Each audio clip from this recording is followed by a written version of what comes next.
Hey everyone, welcome back. I get tons of requests to do these deep dives, but this one really stood out to me. Oh, yeah. Yeah.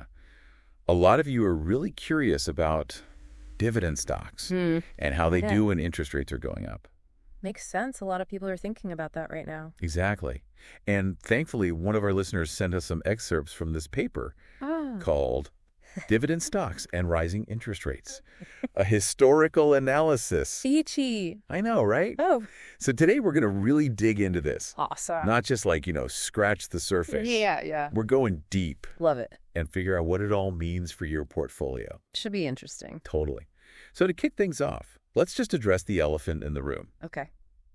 Why do people even think there's this inherent tension between dividend stocks and rising interest rates? Well, it's easy to see where that comes from. Yeah. When interest rates go up, bonds start looking pretty good to investors. Right. They offer those nice fixed returns, Exactly. And that stability can be really appealing. especially when things feel a bit shaky. Totally. And that shift, investors moving towards bonds, Yeah. it can really impact demand for stocks. Especially those dividend-paying ones. Mm-hmm. Okay, so I get it. Bonds seem safer when rates are climbing. Right. But our source material hints that it's not that straightforward. No, not at all. It's way more complex than that. So what else is going on here? Well, for starters, historical context matters a lot. Okay. Then you've got things like company strength and even sector performance all playing a role. This is why I love deep dives. Always uncovering those hidden gems. Right. So where do we even begin with all this history? Well, how about we rewind back to the 1970s? Oh, the 70s. Yeah. Bell bottoms, disco balls. Yeah. But also stagflation and all that economic uncertainty. Yeah, not exactly a picnic for investors. I bet. So what happened to dividend stocks during that crazy time? Well, inflation was eating away at purchasing power, Right. and the Fed had to raise interest rates like crazy to fight it. It was tough on stocks across the board. So did dividend stocks just crumble under all that pressure? Well, they definitely faced some headwinds. I bet. Remember, bonds were looking pretty sweet with those higher yields. True. But here's the thing. Not all dividend stocks suffered equally. Really? Yeah. Our source material points out that certain sectors like utilities Yep. and consumer staples actually held up pretty well. That's interesting. Why do you think those sectors were more resilient? I think it comes down to the nature of their businesses. How so? Well, consumer staples, those are things people need no matter what. Food, household goods, that kind of thing. Yeah, exactly. And utilities, well, those are essential services. People need to keep the lights on no matter what's happened with the economy. Exactly. So even during tough times, people still rely on those products and services. That makes sense. And for the companies providing them, it often means more stable earnings. Which allows them to keep paying those dividends. Yeah, and even grow them sometimes. So even in the middle of all that economic chaos, those essential companies were like a rock. Kinda, yeah. They offered a level of stability that other sectors just didn't have. Okay, that's fascinating. But that's just one snapshot in time, right? Mhm. What about the 1980s? What happened next? Well, the 80s brought a whole new set of challenges. Right. Yeah, particularly with Paul Volcker at the helm of the Fed. Volcker, he was known for those aggressive rate hikes, right? Exactly. He was determined to crush inflation, even if it meant pushing rates sky high. I can only imagine what that did to the stock market. Well, initially it wasn't pretty. Uh-oh. Those rapid rate hikes sent shockwaves through the market. Impacting dividend stocks too, I'm guessing. Both dividend and non-dividend stocks took a hit. So it was like a broad market sell-off. Yeah, but as inflation started to cool down and the economy found its footing, Yeah, we start to see a different story emerge. a recovery. Exactly. And during this recovery, a key theme starts to really stand out. Which is? The importance of financial strength. Ah, I see. Companies with solid balance sheets, those were the ones that could weather the storm. Yeah, the ones with strong earnings and low debt. They were able to come out on top. More than that, a lot of them used this period to really strengthen their market position. Wow. And some even increased their dividends. So it's like short-term pain for potential long-term gain, Exactly. And that's a valuable lesson for any investor. especially those focused on dividends. Absolutely. It shows that betting on quality companies. Ones that can handle those economic ups and downs. Yeah, they can make all the difference. This is already so insightful. Glad to hear it. But we've only just dipped our toes into this historical journey. I've got a lot more ground to cover. I can't wait. So what comes next? Well, next we'll fast forward to the 2000s. Ooh, the dot-com bubble and all that. Exactly. A whole new era with its own unique twists and This turns. is getting good. All right, so we've journeyed through the wild 70s and those Volcker rate hikes of the 80s. Right, some pretty intense economic times. No kidding. So now let's zoom ahead to the 2000s. Ah, the dawn of a new millennium. What did that era have in store for dividend stocks? Well, the early 2000s brought their own unique set of challenges. I can imagine the dot-com bubble and all that, Exactly. We had the tech boom, then the bust, and then this period of recovery. fueled by lower interest rates, if I remember correctly. You got it. The Fed lowered rates to try and stimulate the economy after the dot-com crash. But then as things started to recover, rates began to climb again. Right, it was a bit of a roller coaster ride. So during all that up and down, what happened to our dividend stocks? Well, it's interesting, as the economy rebounded and rates started going up in the mid-2000s, Yeah, we saw high dividend stocks do pretty well. especially in energy and financials, right? You nailed it. Those sectors were known for their dividends. And after the dot-com chaos, I bet investors were craving that stability. Absolutely. People were looking for some steady income. Makes total sense. Yeah. But then our source material mentions the 2008 financial crisis. Right. That was a game changer. It impacted dividend sustainability, even for those big banks. It definitely exposed some vulnerabilities. What happened there? Why did even the big banks struggle? Well, 2008 was a brutal reminder that even the giants can fall. Yeah. Even those companies that seemed rock solid. So even big banks had to cut or even eliminate their dividends. Yeah, it was a matter of survival. For some of them, they had to preserve capital. So it's not just about chasing the highest yield then. Oh, no, not at all. Investors have to look beyond those big payouts, Right. Got to make sure those dividends are sustainable. especially when times get tough. Exactly. High yield can be tempting, but it can also be a warning sign, If the underlying business is struggling, especially when rates are rising. those companies with stagnant or declining dividends are going to have a hard time. Yeah, investors might start looking for better opportunities. Like those dividend growth stocks that can handle the rising rates. Exactly. Companies that can keep those dividends growing even when things get tough. Okay, so lesson learned, don't just blindly chase yield. Rate quality over quantity. Got to look at the fundamentals. Make sure those dividends are sustainable. Couldn't have said it better myself. This is all so insightful. Okay, so we've covered the dot-com bubble and the 2008 crash. Two major events, for sure. Now let's move into the 2010s. Another interesting period. That was the era of super low interest rates, right? Exactly. After the 2008 crisis, rates stayed incredibly low for a long time. What did that low-rate environment do to dividend stocks? Well, with bond yields so low, Yeah, dividend stocks started looking really good. it was like a golden age for income investors. It really was. Sectors like REITs, utilities, consumer staples, they all flourished.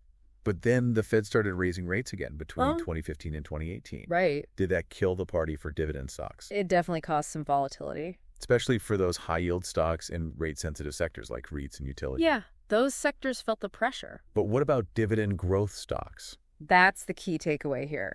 Even as rates went up, those dividend growth stocks continued to perform well.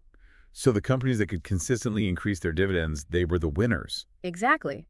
They proved they can navigate those changing interest rate waters. And keep rewarding their investors. Yep. It's not just about the yield itself, it's about the growth of that yield. Okay, so dividend growth is key. It's a sign of strength and commitment. All right, so we've made it through the 2010s with another valuable lesson learned. Lots of twists and turns along the way. For sure. Now let's bring it home to the present. The post-pandemic world. It's been a wild ride. Yeah. The pandemic, near zero rates, and then bam, aggressive rate hikes to fight inflation. Sounds familiar, right? Does feel like we're seeing those historical cycles repeat themselves. History often rhymes, if not repeats itself. So tell me, how did dividend stocks handle this latest round of volatility? Well, just like in those previous cycles, we saw some initial pressure. Especially for those rate-sensitive sectors. Right, but once again, dividend growth stocks showed their resilience. Particularly in healthcare and consumer staples. Spot on. Those sectors tend to outperform during these uncertain times. So it seems like our historical analysis is pointing to a pretty clear trend. Yeah. What's the takeaway here? Dividend growth combined with a smart understanding of sectors and economic cycles. That's the key to navigating a rising rate environment. You got it. It's not just about chasing those flashy high yields. It's about understanding the bigger picture. Right. Focus on those quality companies. The ones with a proven track record of dividend growth and financial stability. Couldn't agree more. This historical perspective has been so valuable. Glad to hear it. But I know our listeners are eager to put these lessons into practice. Of course they want actionable insights. Exactly. So let's get down to brass tacks. Let's do it. What are the key takeaways for building a resilient dividend portfolio in today's world? Wow, I feel like we've just taken this incredible trip through history, Yeah, we've covered a lot of ground. uncovering all those secrets of dividend stocks and rising interest rates. Hopefully busted some myths along the way. Exactly. But now let's bring it back to the present. Right. What does it all mean for investors today? Exactly. What are the key takeaways for building a portfolio that can handle whatever is coming next? That's the million-dollar question. So let's break it down. Yeah. What's the most important thing for dividend investors to remember when rates are going up? Well, I think our historical analysis has made one thing crystal clear. What's that? Dividend growth is king. We've definitely seen that pattern emerge again and again. It's not about chasing those juicy yields. Right. It's about finding those companies that can consistently increase their dividends. Year after year, even when the going gets tough. But for someone who's new to dividend investing, why is that growth so important? Well, think about it. A company that can keep raising its dividend even when rates are rising. Yeah. They're basically saying, hey, we're confident we can keep generating strong earnings. And we're going to keep sharing those profits with our shareholders. Exactly. It's a signal of strength and stability. So it's not just a one-time thing. It's a sign of long-term commitment. Right. It shows they're dedicated to delivering value to their investors. And in a rising rate environment, that commitment is super valuable. For sure, investors are going to be drawn to those companies that can maintain and even grow their dividends. Even when faced with those headwinds. Exactly. So yeah, dividend growth is a key indicator. Okay, so we've got dividend growth at the top of our list. Yeah. What else should investors be thinking about? Sector savviness is huge. Oh, yeah. We saw how certain sectors performs better during those rising rate cycles. Right. Some sectors are just naturally more resilient. Like those defensive sectors. Yeah. Consumer staples, healthcare. Exactly. People always need food, medicine, essential services. No matter what's happening with interest rates. Exactly. So those companies tend to have more stable earnings. And that makes them better equipped to maintain those dividends. And even grow them over time. Makes sense. Yeah. But on the flip side, we saw those sectors that rely heavily on borrowing. Like REITs and utilities. Yeah, they can struggle when rates go up Their borrowing costs increase, which can squeeze their profits. and make it harder to keep paying those dividends. Right. So it's not just about picking companies with good dividend track records. You got to be strategic about the sectors too. Sector allocation can make a big difference. All right, so we've got dividend growth and sector selection. Anything else investors should keep in mind? Financial strength is absolutely crucial. We touched on that earlier, but it's worth repeating. For sure, you want companies with solid foundations. Strong earnings, low debt, good cash flow. Those are all signs of a company that can weather those economic storms. And keep those dividends flowing. Right. You want to make sure those dividends are sustainable. Not just a temporary blip. Exactly. You're looking for long-term reliability. Okay, so we've got dividend growth, sector awareness, and financial strength. That's a pretty solid framework. It's a good starting point for sure. But you mentioned something earlier about thinking outside the box. Oh, yeah. When people think of dividend stocks, they often have a certain image in mind. Like those classic high-yield sectors, utilities REITs. Right. But the world of dividend investing is much bigger than that. You're saying there are hidden gems out there? Tons of them. You've got tech companies, industrials, even consumer discretionary stocks. Wow, I wouldn't have thought of those. Many of them are paying dividends now and offering some really attractive growth potential. So it's about broadening your horizons. Exactly. Explore different sectors. Find those companies that align with your goals and your risk tolerance. Okay, that's great advice. Any other pearls of wisdom you want to share? Well, here's something to consider, that those rate hikes that everyone's so worried about, Yeah. they can actually create some amazing buying opportunities. Really? Tell me more. When rates go up, the market tends to get a little spooked. People start selling off their stocks. Exactly. And that can create some great entry points for patient investors. So instead of running for the hills, we can look for those bargains. Precisely. If you've done your research and you believe in a company's long-term prospects, Those dips can be a chance to buy low and potentially reap big rewards later on. that's the idea. It's about being contrarian, looking for value where others might be panicking. I love that perspective. So rising rates aren't necessarily a bad thing. Not at all. They can be an opportunity in disguise. This has been an incredible conversation. I feel so much more knowledgeable about dividend stocks now. Glad to hear it. Hopefully you feel empowered to make some informed decisions. I definitely do.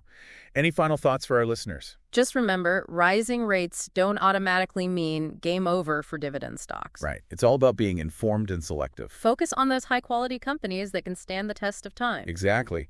Do your research, choose wisely, and build a portfolio that can thrive in any environment. That's the goal. And remember, the learning never stops. Right. Keep that curiosity burning. There's always more to explore. Maybe dive deeper into specific sectors. Or research those dividend aristocrats and kings. Exactly. Those companies with a long history of increasing their dividends. This has been such a fascinating deep dive. I feel like we barely scratched the surface. There's always more to uncover. Exactly. But for now, I think we've given our listeners a great foundation. Hopefully they feel more confident and informed about dividend investing. I'm sure they do. And remember, if you ever have questions or want to explore a specific topic further, don't hesitate to reach out. We're always here to help. Thanks for joining us on this deep dive into the world of dividend stocks and rising interest rates. It's been a pleasure. And until next time, happy investing, everyone.